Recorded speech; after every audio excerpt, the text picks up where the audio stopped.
Good morning, friends. Welcome to Coffee Talk. Thanks for joining us today. It's a beautiful day for sunshine and It's a beautiful day to be in a park. Beautiful day in the neighborhood as well. We are happy to be here at behind Johnson Bentley Park in this beautiful amphitheater, and we're going to talk about that in just a minute. But what we want to talk about right now is looking back. We made our way through this next chapter, this next part of the quest for meaning. Yes. This walk through Ecclesiastes. As I was listening, especially this week, I am so appreciative of this title for the series, right? Because I feel like that is so universal. Yeah. That we all are searching for meaning in one way or another. Yeah. And so Ecclesiastes, I think, follows a particular way of looking at how do we look for meaning by maybe pointing out some of the ways we will never find meaning.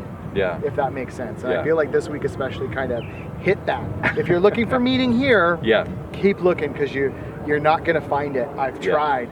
Yeah. And I don't know if Bono was specifically channeling Ecclesiastes when he sung I Still Haven't Found What I'm Looking For. Yeah. But I feel like that's hitting the nail on the head this week in a particular way. But sorry, back to you. No, you were going somewhere. That's absolutely it, because we're looking at, Jeff keeps bringing us back to the thought of Hevel. Yeah. Right? Which just means I don't understand. It's baffling. It's meaningless. It lacks substance. It lacks substance. Like you talked about the mist or the vapor, like or it's like a mirage, right? So I love this thought of like this Napoleon sandwich, where you have a piece of bread that actually says, if you just go a little bit further, you'll get there. Just go a little bit further, you'll get there.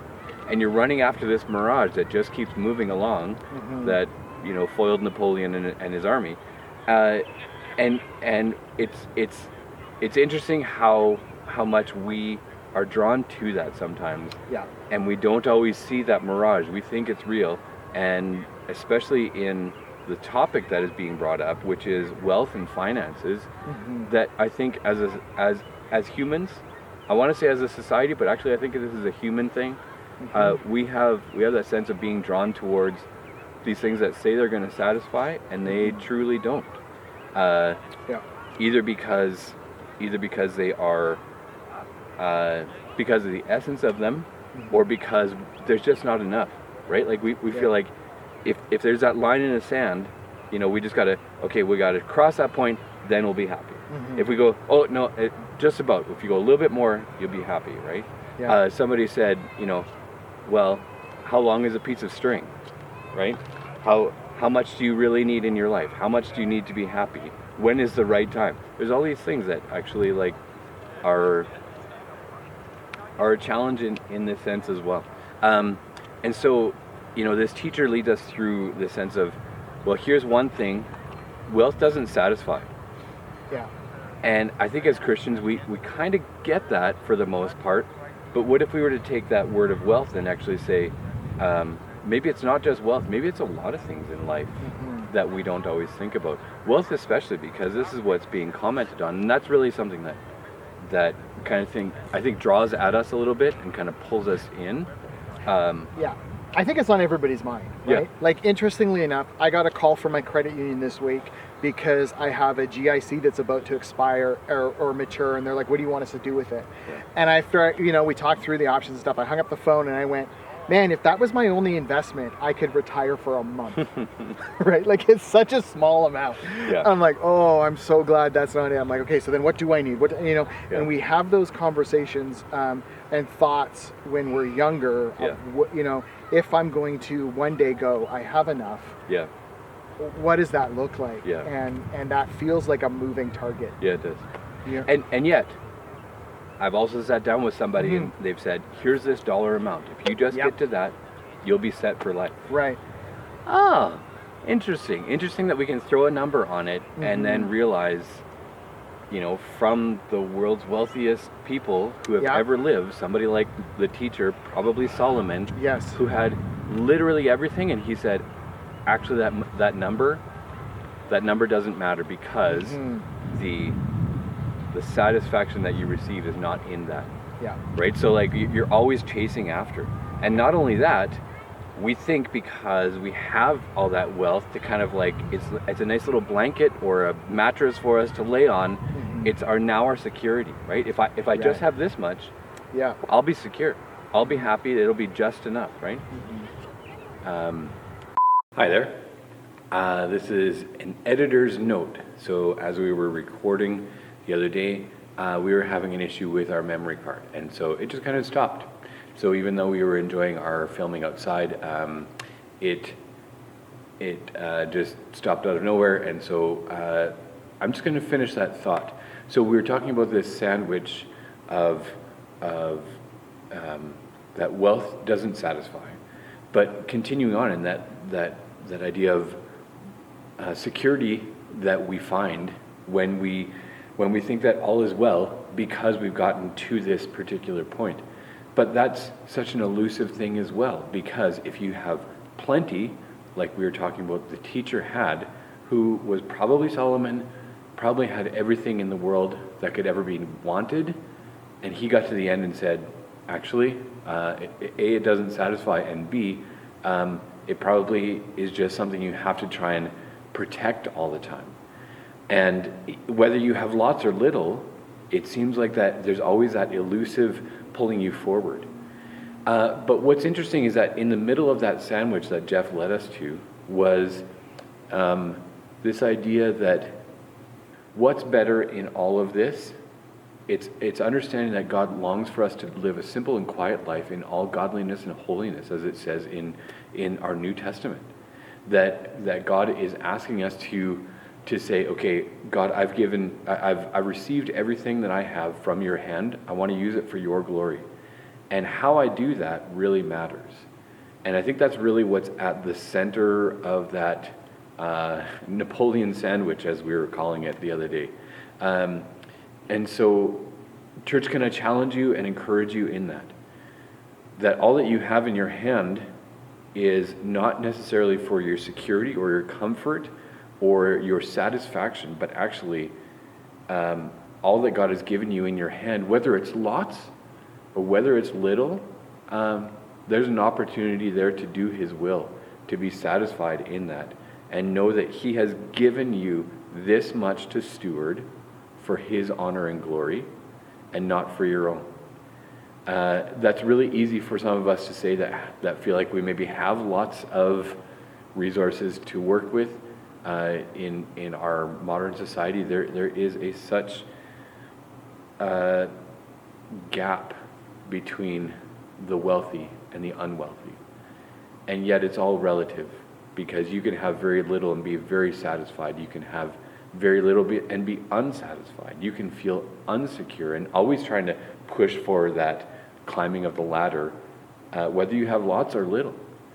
And so this is our challenge today, and I think that's what Jeff was trying to lead us to in his sermon the other day. Can you be encouraged in that, to know that God actually has a challenge for you to use your resources for his honor and glory? And what this book of Ecclesiastes says is how we do that matters. The teacher talks about, just the simple things, to work a nice long day and to come to the end of your days and say, actually, I feel like I did well.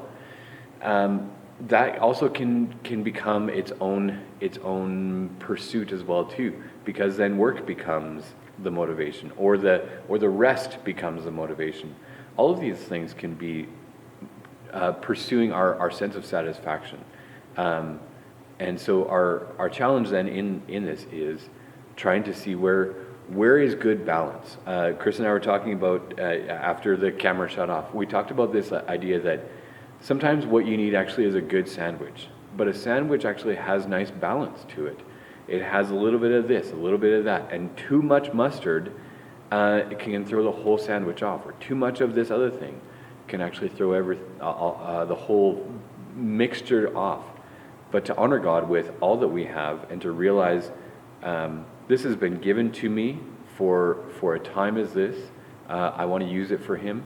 That's really what we're supposed to be doing with our resources, and not just pursuing work, and not just pursuing wealth, and not just pursuing comfort, but actually to know that God can be in all those things, but more so, He challenges us to go and to be His people, to be His hands and feet, and that's really kind of as we come out of that chapter, we're going to be moving into this week.